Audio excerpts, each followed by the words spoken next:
Don't lose access to your favorite news and sports coverage. In the coming days, the only place you'll be able to stream this station is on the free Odyssey app. Coverage of all the teams you love and news from your hometown are all available for free. Whether you're more excited about football season or election season, listen live exclusively on the Odyssey app. Your sports, your news, your music, your Odyssey. Don't miss out. This stream will only be available on Odyssey starting very soon. Download the free Odyssey app today. With 6 miscues himself.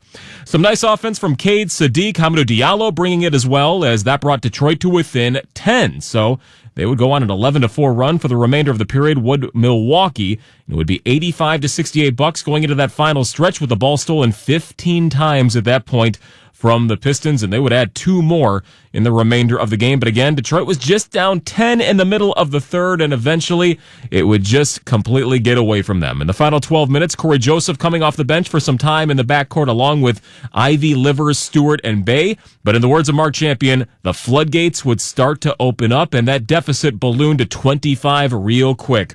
Drew Holiday raining some daggers at 95-70 with 9 minutes to play. Livers and Stewart able to make some triples to make the Bucks think about it just a little bit in the fourth quarter, trying to get on a bit of a run. But at one point, there were 5 bench players on the floor, which Casey had gone away from recently.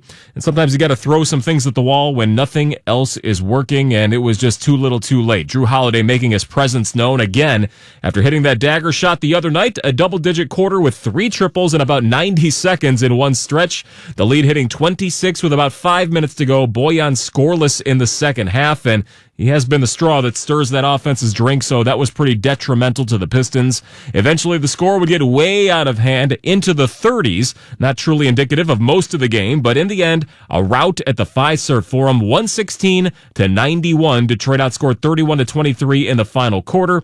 Victory cigars and white flags for the final couple of minutes of the game. Now, the individual statistics going on. Bogdanovich, again, did not have a great second half. He did have 14 points early in the game, 5 of 12 in the end, as Sadiq Bey led the way with 22. Isaiah Stewart, a double-double, 16 points and 10 rebounds, a block, and 10 points for Cade Cunningham. He only had 2 going into the first half, had 8 points in the third quarter, and then nothing in the fourth. Jaden Ivey, he had a slow game as well. 3 of 11 in 30 minutes of action, 7 points, but 4 steals. You got to like that.